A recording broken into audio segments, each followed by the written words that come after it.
Do you want to improve at a quicker pace? Check out GITGUDRacing.com, where I'm offering the most accessible coaching sessions on the market. Now for the track guide. Turn 1 is maybe one of the most important corners of the track, since it leads to a huge straight, so it's critical to get it right and it's critical to have a good exit. Now approaching it, you should always align your car to the white line. You can use a bit of grass in this example, so you can almost feel the force feedback in your hands, tickling a bit because of this first layer of grass. That's how close you should be to open it up.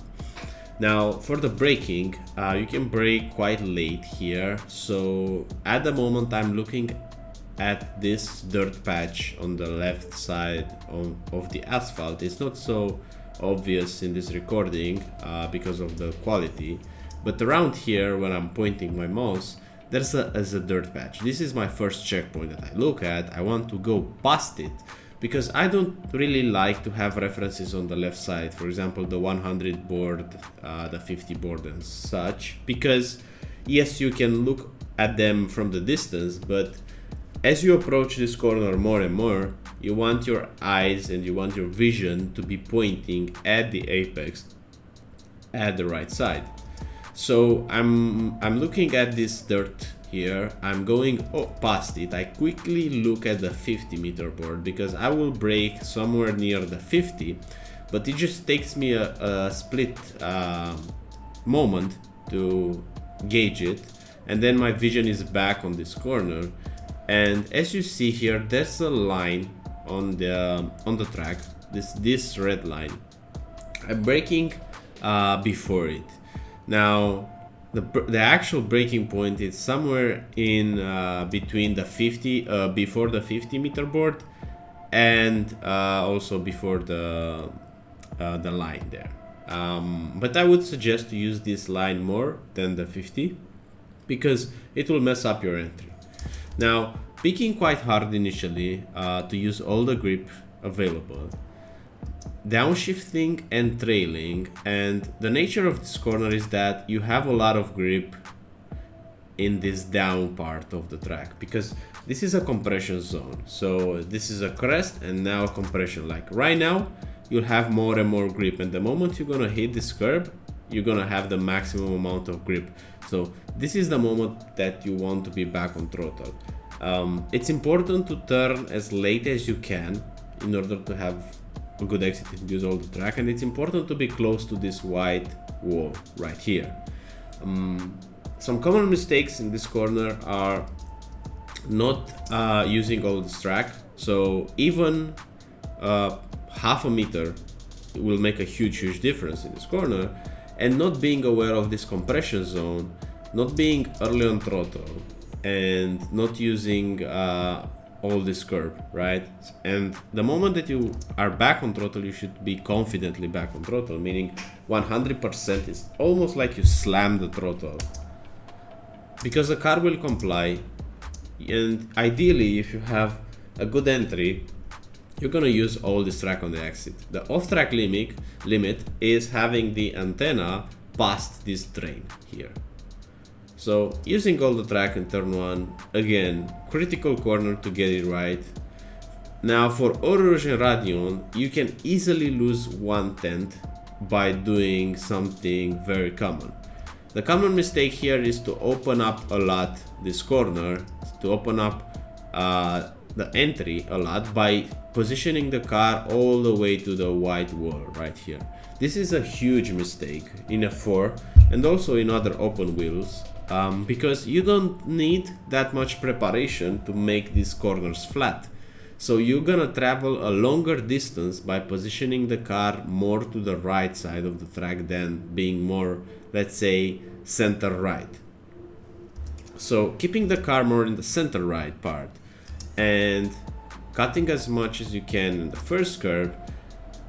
Now it's just about minimizing the steering angle. You just want to move your steering wheel as less as possible to avoid scrapping speed, right? So even though it's a flat corner, you can easily gain or lose 1 or more tenths. Now, speeding it up to Lecombe. First things first is car position. You want to have this tire all the way to the end of the red and white curb, and I'm braking kinda in between.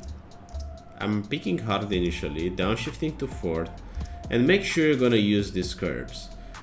This will hook the car up nicely for you, and ideally what you want to have, you don't want to have the car tracking more to the right side, because the only thing that matters in this complex of corners is this corner right here. Your goal is to take it flat with 100% throttle, and you don't want to spend a lot of time here bringing the car back to the left so you can open it up. So you're gonna gain a lot of time by just positioning the car right. Don't want to have it more to the right side. Now, opening up a lot by going close to this curb, you can even touch this curb with this car. It won't get unsettled. And you can also touch this curb. The idea is to be flat out. Now, for this corner, I brake slightly past this beginning of the curb. So right now I'm applying the brakes. And there's one common mistake in this corner. People are usually hugging this curb right here. So staying as close as they can to this curb. This will lose you a lot of time, because yes, this getting close to this curb and staying close will work with GT cars.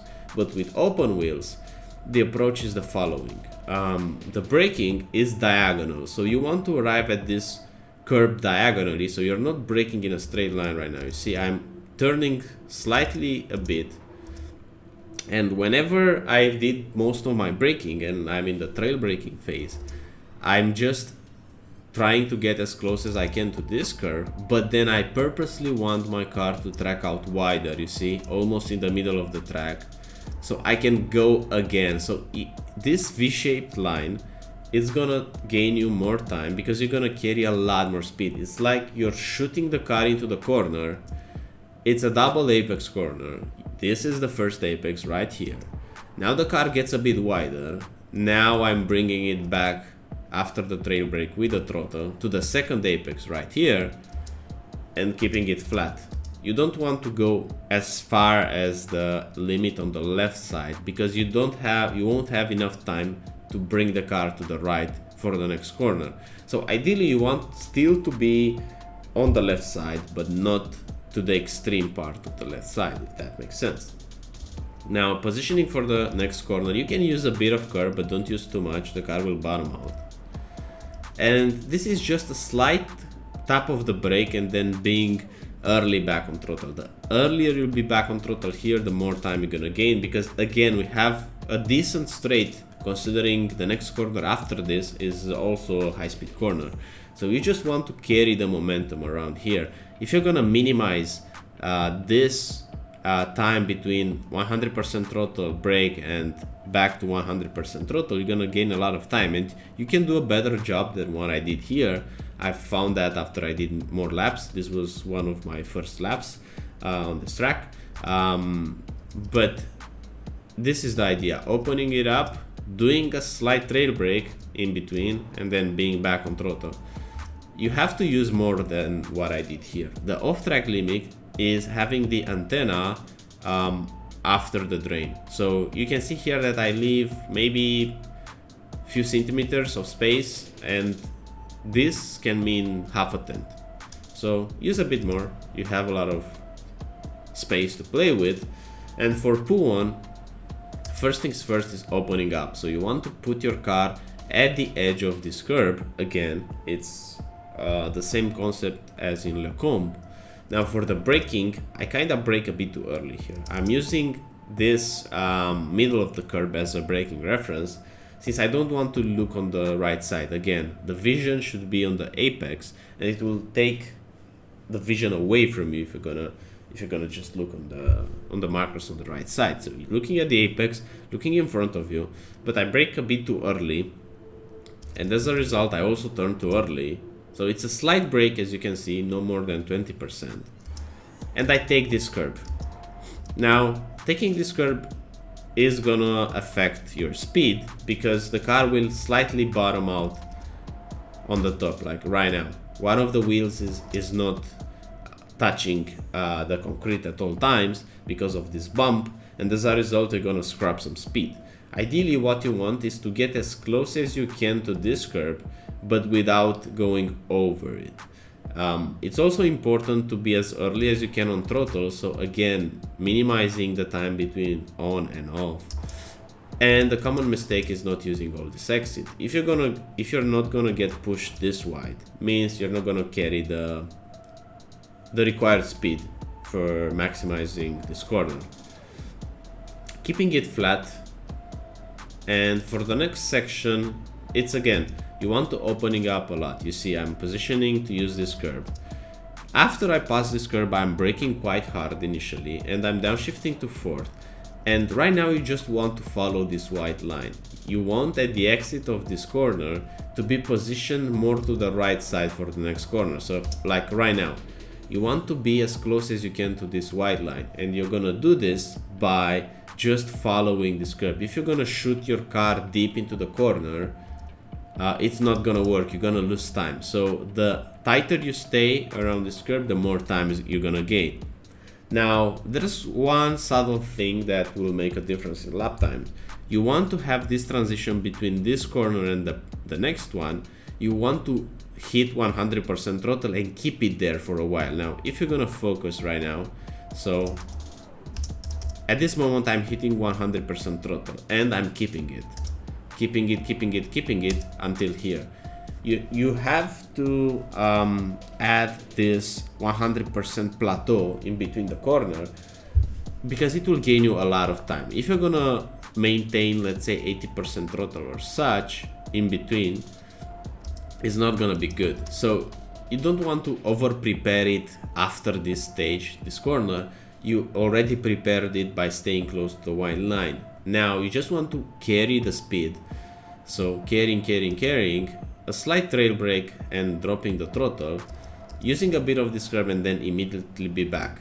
You can use a bit more of this curb. The off-track limit is having the antenna on the drain, but if you're gonna have the antenna on the drain, you're gonna cover a bit more of a distance, and it is gonna be a bit weird to position for the next corner. So I wouldn't go in this corner to the off-track limit, but I would go maybe half a meter more to the right, and this means you can do this lift. You can do a slighter shorter lift, if that makes sense. Positioning for the next corner, and this is the second most important corner of the track, just because it leads again to a huge straight. Exactly like turn one, you have to prepare it very, very careful. Now notice this, let's say dirt band on the left side. You can use this and it will have the same grip as the concrete, at least in just the way that you position the car. You're not gonna brake on it, you just want to position, and your vision should be on this dirt thing.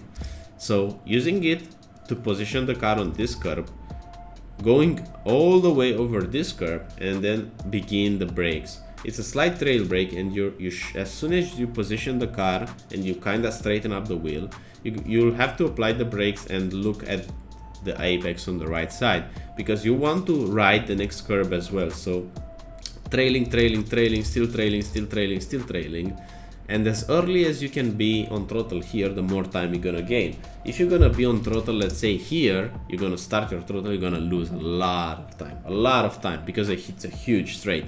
So in your mind, you should be earlier on throttle, earlier than the apex.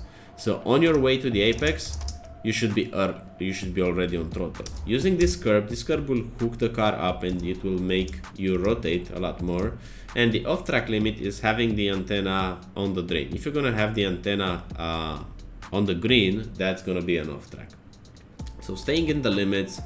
Now it's all about keeping it flat and covering the least distance possible. So let's keep to the last corner. And there's something important around here. So when approaching the last corner, the common mistake is to bring the car more to the, let's say, to the left. It's funny that I kind of do it right now. Yes, so this is the common mistake. I wasn't paying quite attention in this lap, as it seems. You can find my track guide on F3 in this track. I posted it 1 month ago or 2 months ago, and you will see what I mean by this. But right now, this is not the perfect way to approach the last corner, but let's keep it. I just mentioned it to you. Now for the braking, I brake based on feel. I'm looking at this curve and I try to gauge this distance. It's very hard to have a precise braking point in this corner, but you have to experiment a bit. I'm always looking at this curve, and I don't want to be too close to it, but I don't also want to be too far away from it, so it's kind of difficult. Now going on the brakes, you will pick hard initially, but as the downforce got away from you, you want to trail, use a lot of this curve to open up, and then here is just about opening up this corner, because this corner leads again to a decent straight. So you want at the exit of this corner to have the car as much as you can on the right. You won't be able to take it all the way to the right. If you're gonna be able to do that, it means you overslow. But then it's just about balancing with the throttle. I took a bit too much of the curb, and overall this wasn't a good corner for me. I think I lost here 2 tenths, at least 2 tenths, maybe even more.